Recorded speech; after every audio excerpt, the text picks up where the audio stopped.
This video is titled the XSR 155 First Ride Review. This is obviously not the XSR.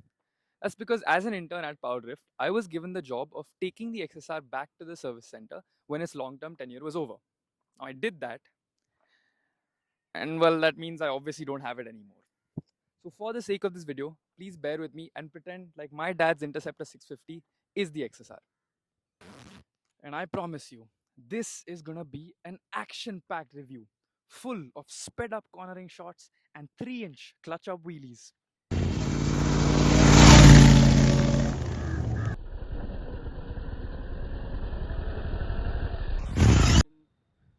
Okay, maybe it was just that one sped-up cornering shot and that one slow-mo wheelie shot, and that's definitely not because the phone we're using to shoot is dying. We are here with the XSR 900. Huh? Sorry, the XSR 700. Still no. The XSR 155. Now the callback to the bigger XSR models just goes to show how good of a job Yamaha has done with the styling of this motorcycle. It truly looks like it belongs to the bigger XSR family and not just another mass market low cc model that bears only the name. The XSR badging looks premium, and the silver panels on the side are signature XSR bodywork. I'm saying the word XSR too many times, bro. It's losing its meaning. Arey wah! Precisely. Arey wah! It's a good bike, bro. I'm getting to that. Wow. I think he means VVA. VVA? Wow. VVA, or Variable Valve Actuation. Arguably the biggest talking point of the engine powering this motorcycle. What it does, in short, is keep the engine valves open for longer durations at high RPM and for shorter durations at low RPM, maximizing both top-end performance and low-end efficiency. The actual engine is straight out of the R15. So is the gearbox, and the chassis, and the final drive. So in essence, this is a very familiar motorcycle to our market as long as you look past the round headlamp and upright stance. Now with all this VVA talk, you think that this motorcycle performs only at the top of the rev range. But don't be fooled. I myself approached a large speed breaker in 3rd gear, expecting to have to make countless gear changes simply to pull out properly. But no, the motorcycle chugged along perfectly. No drama, no lugging, just a smooth, steady pull. And that, I think, is the real beauty of this bike. The ability to be comfortable for day-to-day use and still deliver that rev-happy madness. It's as comfortable going slowly as it is going fast. Now coming to the not-so-good bits. The ride is obviously stiff. It's tuned to be sporty, and that's expected. Is it intolerable? No. Will you feel it? Yes. The brakes. Now, I usually like to ride with one finger on the brake lever at all times, using that for all different kinds of braking. Now, the XSR brakes lack both initial bite and overall progression. It's not a mushy brake feel, but rather a firm one that doesn't do exactly what you expect it to, especially considering how light this motorcycle is. I had to remind myself to use 2 fingers on the brake instead of 1. But for people buying this as their first bike, if you start off with a 2 to 3 finger configuration, you should be fine. The switch gears. A. The quality, fit and finish isn't the greatest. B.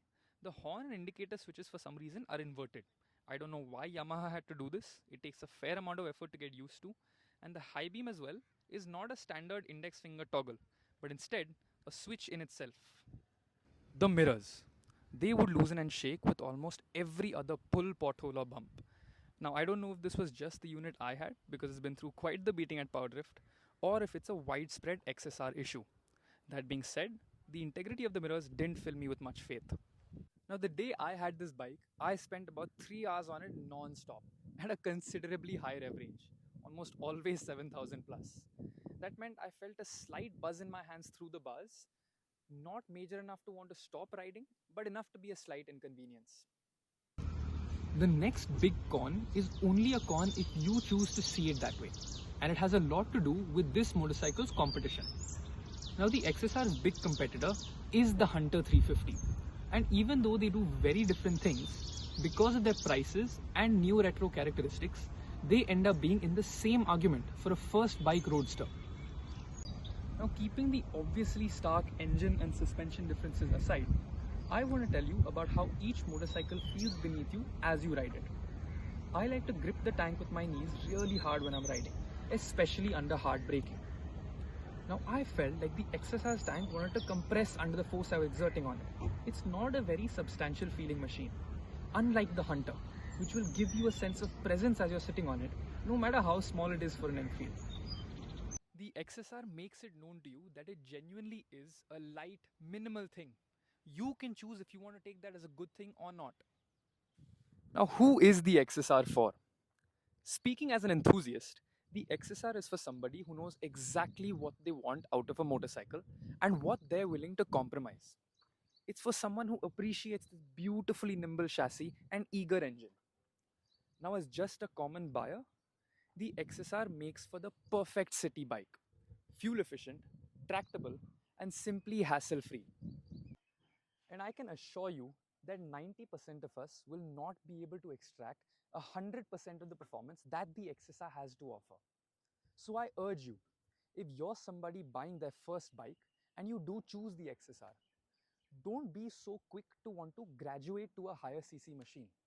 What you have is an R15 meant for somebody who wants to be a little more comfortable and a little less flashy.